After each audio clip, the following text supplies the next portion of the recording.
बिस्मिल्लाहिर्रहमानिर्रहीम। तमाम देखने वालों को अस्सलाम वालेकुम, खुश आमदीद। आप सबका खैर मकदम है मेरे ऑफिशियल यूट्यूब चैनल तस्लीम साबरी में। बहुत बुरी ख़बर मिली हमें, अलहाज मोहम्मद यूसुफ मेमन रहमतुल्लाहि ताला अलैह का इंतकाल हो गया।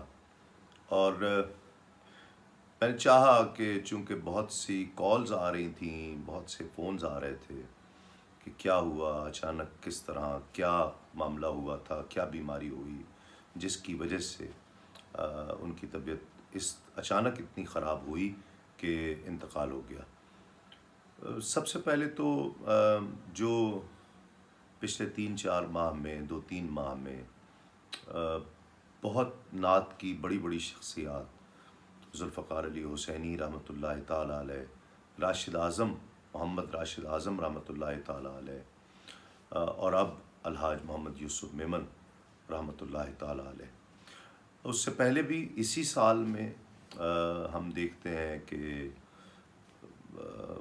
क़ारी शफ़क़त रसूल मेहरवी का इंतकाल हुआ, ग़ुलाम यासीन क़ादरी साहब का इंतकाल हुआ, फिर इरशाद आज़म चिश्ती रहमतुल्लाह अलैह के साहबज़ादे का इंतकाल हुआ। तो इस एतबार से ये काफ़ी ये साल बड़ा तकलीफ़ देह है नात के शोबे से ताल्लुक़ रखने वाले उन लोगों के लिए कि जो नात ख़ानों से प्यार करते हैं। हमने देखा है कि उनसे मोहब्बत करते हैं, तो बहुत नुकसान हुआ, ये बहुत बड़ा नुकसान है। यूसुफ मेमन से मेरा कम व बेश कोई 20-22 साल पुराना ताल्लुक़ है, बड़ी मोहब्बत का। यूसुफ मेमन बहुत कम दोस्त बनाया करते थे, बहुत कम वैसे उनका अखलाक इस तरह था कि वो हर एक से बहुत अच्छे तरीके से बात करते थे, प्यार करते थे। मैंने आज तक दुनिया भर में उनके लिए कभी किसी के मुंह से बुराई नहीं सुनी है कि वो ऐसे हैं या वैसे हैं। इस कदर आला अखलाक था उनका। यूसुफ मेमन साहब रहमतुल्लाहि ताला अलैह बहुत ज़िंदा दिल आदमी थे, बहुत हाजिर जवाब आदमी थे, बहुत हाजिर दिमाग। यानी यूँ समझ लीजिए कि मैंने जो चंद एक हाजिर जवाब लोग ज़िंदगी में देखे हैं, ये उनमें से एक थे।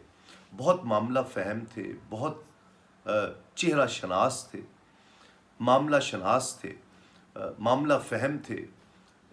कोई भी मिलने वाले का चेहरा देखकर वो समझ जाते थे कि ये कौन है, क्या चाहता है और मेरे करीब क्यों हो रहा है।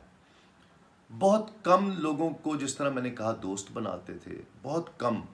और फिर जिसको बनाते थे उनके आप जितने रिलेशंस देख लीजिए वो पुराने पुराने थे। सूफ़ी खलीलुर रहमान शाह साहब से उनका 35-40 साल से ताल्लुक़ था। फिर इसी तरह शहबाज फरीदी के साथ उनका इसी तरह बहुत पिछले 3 दहाइयों से ताल्लुक़ था। मेरे साथ उनका बहुत 20-22 साल से ताल्लुक़। हम ट्रैवल इकट्ठे करते थे, रहते इकट्ठे थे। पाकिस्तान से बाहर जब जाते थे और अगर हम साथ हों तो हमारी कोशिश होती थी, उनकी भी कोशिश होती थी कि साथ ट्रैवल करेंगे, साथ एक जगह पर रहेंगे। और ये सबको पता था अब कि यूसुफ मेमन, शहबाज फरीदी, तस्लीम साबरी ये इकट्ठे रहेंगे, इसलिए कि दोनों इनकी एक मिजाज मिलते हैं, तबीयत मिलती है, दोस्त आपस में एक दोस्ती का, मोहब्बत का ताल्लुक़ है। बाकी सबसे भी है, लेकिन एक मिजाज मिलने की बात होती है। यूसुफ मेमन साहब को काफ़ी अरसे से कुछ घुटने की तकलीफ़ थी, फिर उनको कुछ कमर में तकलीफ़ की शिकायत थी। डॉक्टर के पास नहीं जाया करते थे, हम भी बहुत कहते थे, उनके बच्चे भी, घर वाले भी बहुत कहते थे, लेकिन डॉक्टर्स के पास नहीं जाया करते थे। अक्सर एक जुमला कहा करते थे कि भैया शुगर उसको होती है कि जो टेस्ट कराता है।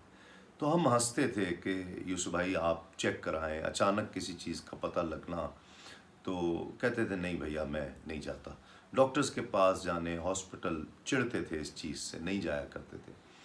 तो अचानक जो उनकी तबीयत फिर ज़्यादा नासाज होने लगी तो उनको हॉस्पिटल लेकर गए तो उनको फेफड़ों का मसला था।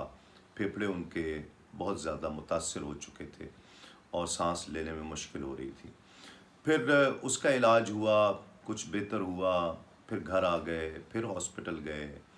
तो अचानक उनको कुछ فالج کا اٹیک بھی ہوا تھا. لاسٹ ویک 8-10 دن پہلے میں کراچی میں تھا، تو تقریباً 2-3 راتیں میں ان کے پاس ہی رہا، ساتھ ہی رہے ہم، اور اس وقت بھی کیفیت بہت زیادہ نازک تھی ان کی.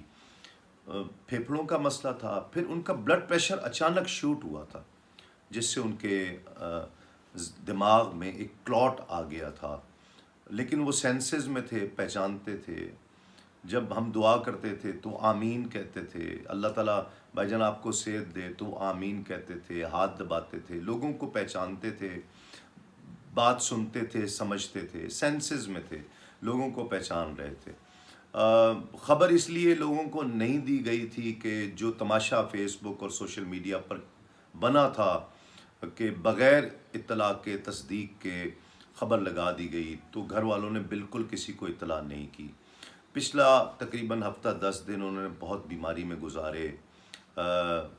ہم بھی، میں 2 دن جس طرح میں نے عرض کیا ساتھ تھا، لیکن وہ سروائیو نہیں کر سکے. 2 دن پہلے ان گھر انتقال سے 2 دن پہلے وہ گھر آ گئے تھے، لیکن سروائیو نہیں کر سکے. اللہ تعالیٰ ان کو جنت الفردوس میں جگہ عطا فرمائے. یہ جنتی لوگ ہیں.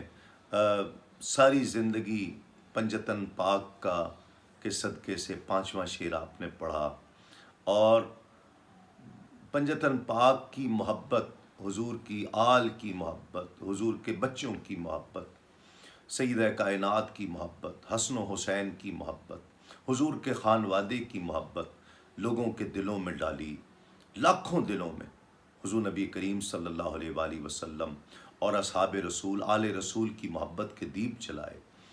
بہت مخلص آدمی، بہت کثیر المطالعہ آدمی. یعنی میں جس ٹاپک پر آپ ان سے بات کریں وہ اس پر آپ سے بات کرتے تھے.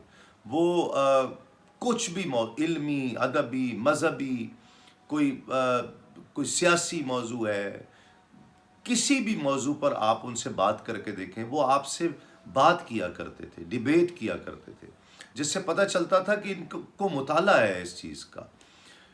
اب یادیں ہی رہ گئی ہیں. جس طرح فونز کالز آ رہی ہیں، میں نے یہ بہتر سمجھا کہ ایک ویڈیو کی شکل میں لوگوں تک، سب تک یہ پیغام پہنچ جائے. جو لاکھوں کروڑوں ان کے چاہنے والے ہیں دنیا بھر میں، ان تک یہ اطلاع پہنچے.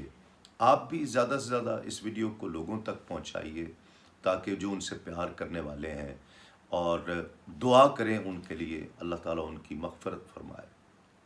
اللہ تعالیٰ پنجتن پاک کے صدقے سے ان کے درجات میں بلندیاں اور رفعتیں، جنت میں اعلیٰ مقام ان کو عطا فرمائے، اور ان کے لواحقین کو اللہ کریم صبر جمیل عطا فرمائے. بہت شکریہ. السلام علیکم.